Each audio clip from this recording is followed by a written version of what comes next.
नमस्कार दोस्तों, आज की कहानी है सासू माँ आपको शिकायत का मौका नहीं दूंगी। ज्योति और आकाश की शादी को आज 4 महीने हो गए थे।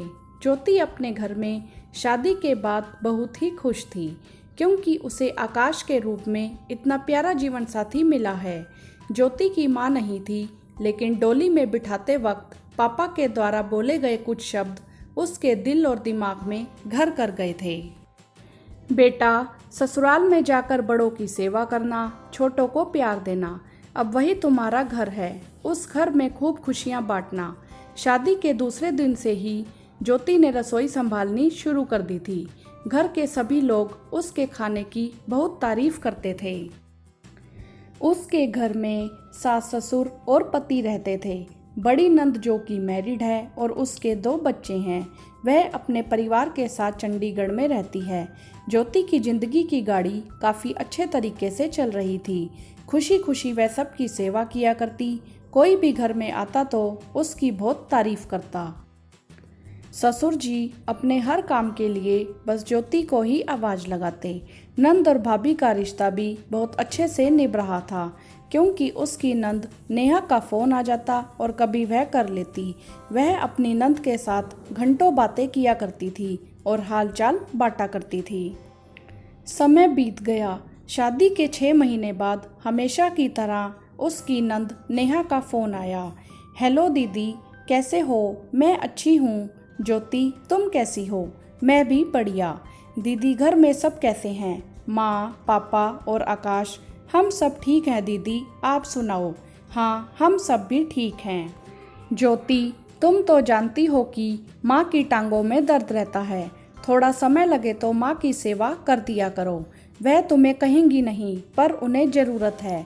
जी दीदी, मुझे जब भी समय मिलता है मैं ज़रूर उन्हें ही देती हूँ। उन्हें बुखार था, तुमने उन्हें पूछा भी नहीं? बुखार? पर दीदी, उन्होंने तो मुझे कुछ नहीं बताया। अच्छा चलो, कोई बात नहीं, आगे से थोड़ा ध्यान रखना।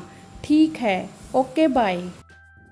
ज्योति ने सोचा, अगर माँ को बुखार था तो उन्होंने मुझे या आकाश को क्यों नहीं बताया। उसे लगा आकाश से इस बारे में बात करती हूँ। फिर सोचा, छोड़ो, क्या बात को बढ़ाना, अपने काम में लग गई। कुछ दिन बाद नेहा का फिर फ़ोन आया। नमस्ते दीदी, कैसे हो आप? मैं तो ठीक हूँ। ज्योति, माँ की टांगों में कितना दर्द है, कभी तो उनके लिए थोड़ा समय निकाल कर उनकी टांगें दबा दिया करो। ज्योति समझ नहीं पा रही थी कि वह तो उनकी खूब सेवा करती है, फिर दीदी क्यों ऐसा बोल रही हैं? मतलब माँ ने ही ज़रूर कुछ कहा है। शिकायतों और तानों का सिलसिला बढ़ता जा रहा था। जो फ़ोन महीने में एक बार आया करता था, वह अब हर हफ्ते आने लगा था। जैसे ही ज्योति का फ़ोन बजता, नंद का फ़ोन नंबर देखकर समझ जाती ज़रूर कोई शिकायत करनी होगी। अब तो आकाश से इस बारे में बात करनी होगी। आकाश ने कहा, नेहा का फ़ोन आए तो कह देना दीदी, मुझसे जितना बन पा रहा है मैं उतना कर रही हूँ और अपनी गृहस्थी कैसे संभालनी है मैं अच्छे से जानती हूँ। आप आगे से मुझे कोई शिकायत ना करें तो बेहतर होगा। आगे से आप आकाश को ही फ़ोन कर लीजिएगा। यह क्या कह रहे हो आकाश? वह मेरी बड़ी नंद है, मैं उनसे ऐसे कैसे बात कर सकती हूँ? मैं हूँ ना तुम्हारे साथ, क्यों परेशान होती हो? अभी 2 दिन बाद वह छुट्टियाँ मनाने अपने बच्चों के साथ यहाँ आ रही है, तब उससे सारी बात क्लियर कर लेंगे। जी ठीक है। ज्योति ने उनके आने की सारी तैयारियां कर ली। उनकी पसंद के बहुत सारे पकवान बनाए। उसने आते ही नेहा दीदी के पैर छुए, लेकिन नेहा बिना कुछ जवाब दिए अपनी माँ के गले लग गई। ज्योति को बहुत बुरा लगा। आकाश भी यह सब देख रहा था। उस समय उसने कुछ नहीं कहा। सबको ज्योति के हाथ का बनाया हुआ खाना बहुत पसंद आया। ज्योति के नंदोई ने भी उसके खाने की बहुत तारीफ की। बच्चे भी बार बार मामी मामी कहकर उसे चिपक रहे थे। उसकी नंद 1 सप्ताह के लिए रहने आई थी। ज्योति ने खूब मन लगाकर उनकी सेवा की, किसी तरह की कोई कमी नहीं आने दी। नेहा सब देख रही थी कि ज्योति दिन रात काम में लगी रहती है। यह सब देख 5वें दिन उसने अपनी माँ से पूछा, माँ तुम तो कहती थी कि ज्योति कोई खास काम नहीं करती, दिन रात तो वह तुम लोगों की सेवा में ही लगी रहती है। तुझे कुछ नहीं पता, यह सब एक दिखावा है। माँ ससुराल में तो मैं भी रहती हूँ तो मुझे भी समझ आता है। कितने महीनों से उसे कितना कुछ बोल रही हूँ।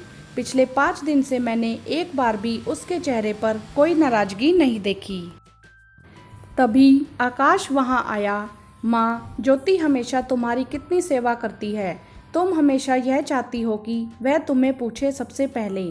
क्या तुमने कभी उसे एक पानी का गिलास भी पूछा है?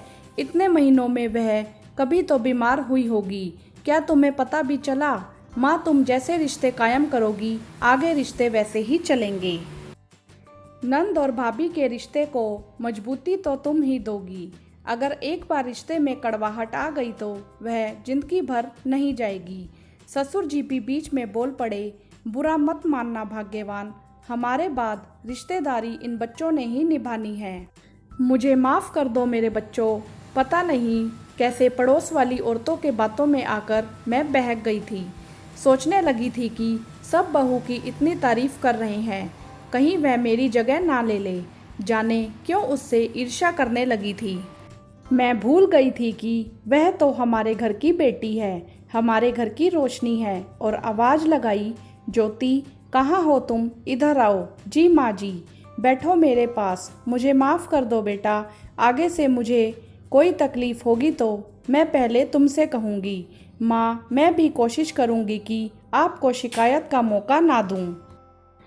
अब तू यहाँ बैठ और नेहा से बातें कर, आज रात का खाना मैं बनाऊंगी। आकाश भी हंसते हुए कहने लगे, चलो माँ आज मैं तुम्हारी मदद करता हूँ।